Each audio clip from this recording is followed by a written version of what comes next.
JoEllen McCarthy, and I'm a lifelong learner and educator who believes in the power of read-alouds. I'm also the proud author of Layers of Learning, where I share my thinking around the ways we can use picture books to connect literacy and caring conversations. Together, let's connect our students to the stories, the people, and the possibilities for learning on and off the pages of their books.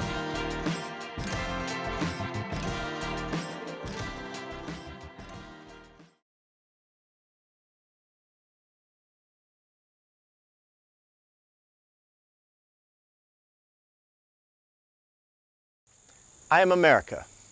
I am proud. I am diverse, soft-spoken, and loud. I am almond eyes. I am a proud nose. I am cheeks freckled, the color of a rose. I am jet black hair.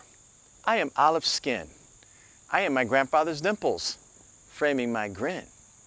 I am big baggy jeans. I am bandana wraps. I am blue denim jackets. I am backwards baseball caps.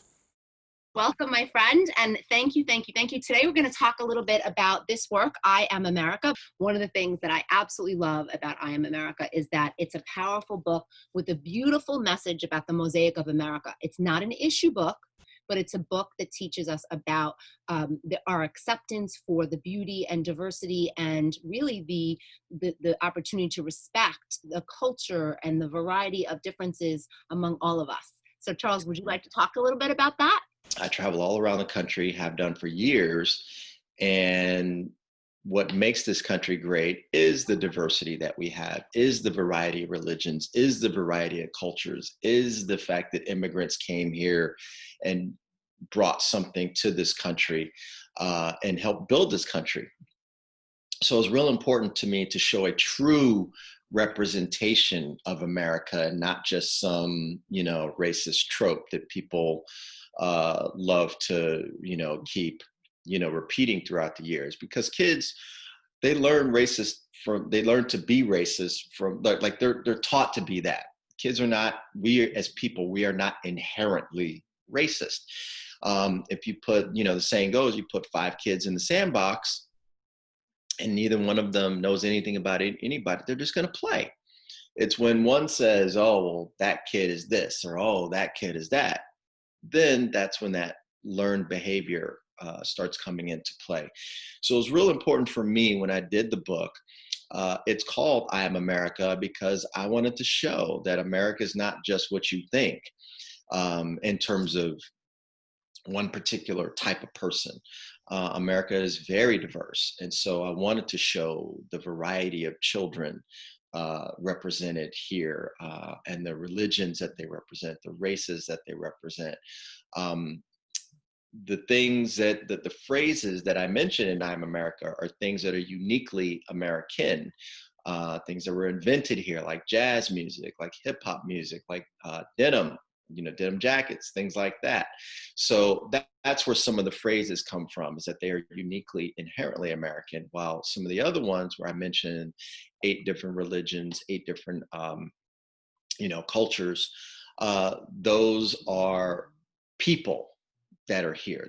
That's more representative of the people that are here. So beautiful and so important. And I think, one of the things I love about using your work and your books is that you give us the opportunity to invite these conversations that really need to be happening, because like you said, it's not about one particular event. And sadly, we have multiple events going on right now in our country and in our world, that really continue to show the systemic racism that's gone on and continues to, and we need to make it come to a stop. And how that happens is when we can control what we can control in our classroom, because children live what they learn. And if they're not learning that at home in our classrooms, we need to give opportunities for kids to really experience the beauty and the joy of our differences and to have mutual respect and understanding for those differences.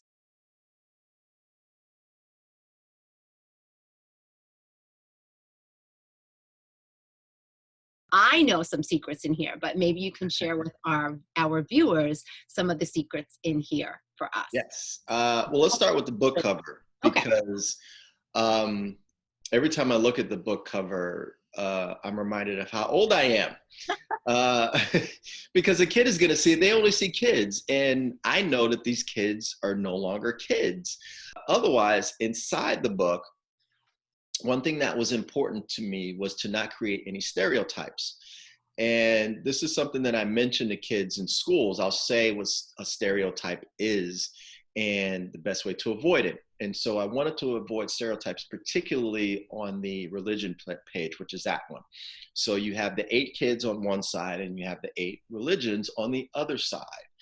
And I used pretty basic backgrounds in black and silver to not denote any, color connection or anything like that, just to help stand out.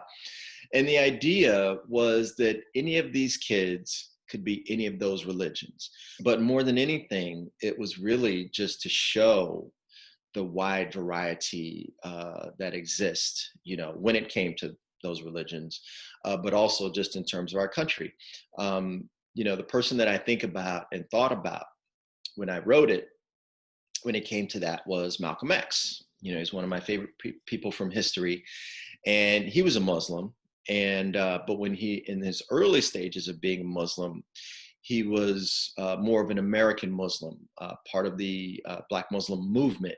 He had to rethink, his religion and his thoughts, not necessarily religion, but his thoughts and what he was saying. And because he came to realize that, no, this is wrong. Like, there are white people who are Muslims, so it's not a white person thing. It's not a non-Muslim thing. It's an ignorance thing. And so that was what prompted me, to make a point of, making sure that nobody can identify which kid matched which I also did on the nationality page too, the next spread. Yeah, I think that's such a powerful message to share, because we need to look critically at all books and all images in books, and to analyze and be aware of biases that exist. And I think if we have those conversations in our classrooms with our students now at an early age and at all ages, we grow as individuals from that opportunity, rather than, in classrooms not addressing or tackling those things.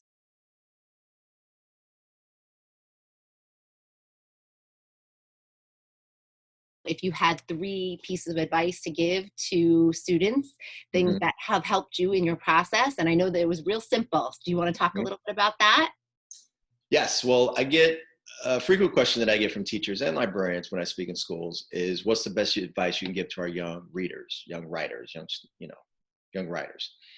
I say, well, it's actually pretty simple. Read a lot, write a lot, live a lot. If you read a lot, you'll have more access to words to be able to tell the story that you want to tell. If you write a lot, you'll be able to put into practice using those words, telling your stories. And if you live a lot, you actually have something to pull from. If you were to do just 2 of those 3 things, you'd be in great shape. You'd be in good shape, I should say, because if you read a lot and lived a lot and didn't write, that's okay. Because then if you needed to write, you could do it. If you read a lot and wrote a lot, you would still have plenty. So any 2 of those 3 would work, but all 3 work great because it just accelerates your writing skill. Because if you live a lot, you have actual stories to tell, you know.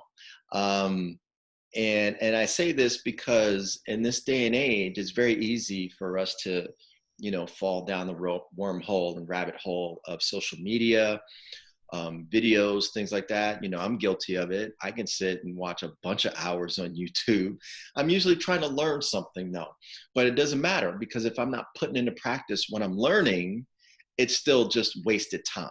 I think it's great advice. And I think, you bring up a good point, because we have to advocate for kids who perhaps, like, their lived experiences is the video and their passion is playing the video, and they Yeah. may not have the opportunities to be in the outdoors doing things that, you had just mentioned. So for us to always really have kids be empowered by their lived experiences. And, your books do show such great photographic essays. And I think that's a tool in and of itself, get kids, whether they're physically taking pictures or sketching, or just thinking and creating mental images, that those images and those moments are memories that they can write about, whatever their lived experiences are. And I think that's a beautiful thing.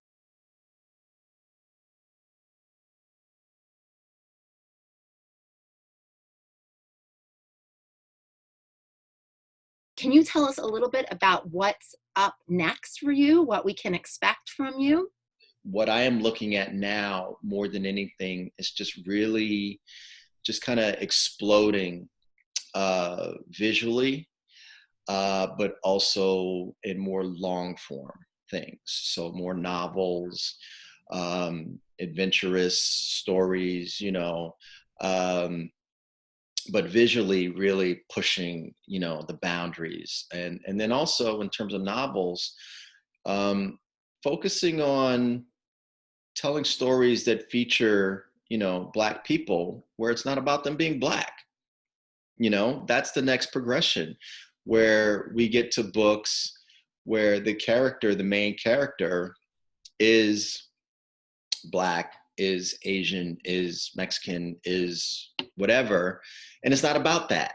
And it's not about them being poor. And it's not about them trying to cross the country. And it's not about all of that stuff. It's like, oh, you're a minority. Oh, so it's about one of these three things. There was actually a study done on that, um, saying basically how books that feature minority characters, the subject matter inherently focuses on one of three things. And I can't remember all of them, but it was basically like poverty, drugs, it was all the bad stuff, and this And is how they're dealing.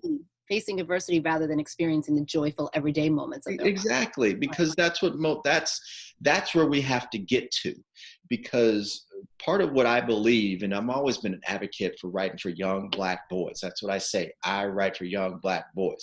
It doesn't mean I'm not writing for girls or white girls, or I write specifically for young Black boys.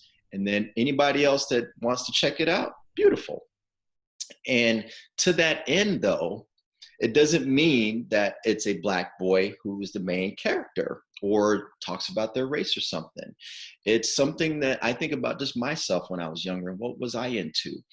And so I have more, adventurous type stories that I would like to do. Um, just getting to a point where, Black people in any minority is just seen as a person. I'm a big believer, and this is and the reason that we as Black people continue to just get killed is because we're not viewed as human. Like, we're not viewed the same way. Like, if you read a story about a Black kid in poverty, it's like, okay, well, you kind of expected that. But if you were to read Harry Potter and Harry Potter was Black, it doesn't mention Harry Potter being Black. Like, it doesn't mention Harry Potter being white.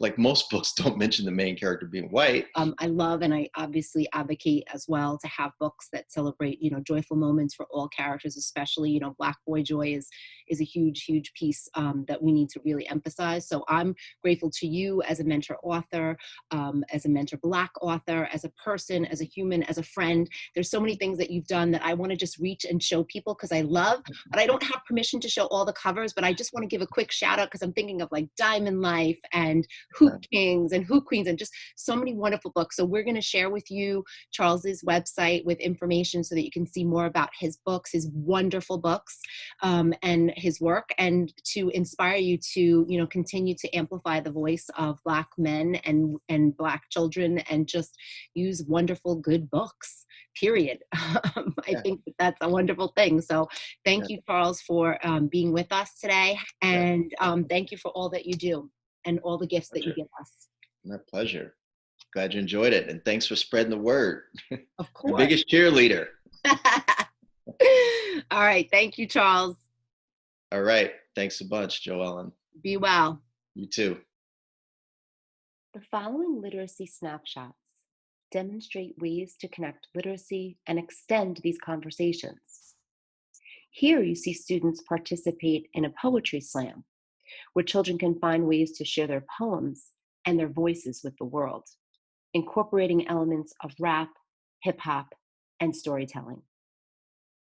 Here, writers share pieces that illustrate their own positive affirmations. And here, students write poems to celebrate unique aspects of their identity and culture. Consider the ways you might invite your students to share more about who they are in poetry, art, and writing, so that they can authentically see and celebrate themselves in learning. When we use powerful picture books as co-teachers, we can bring mentor texts and mentor authors to help blur the lines between lessons in reading, writing, and life.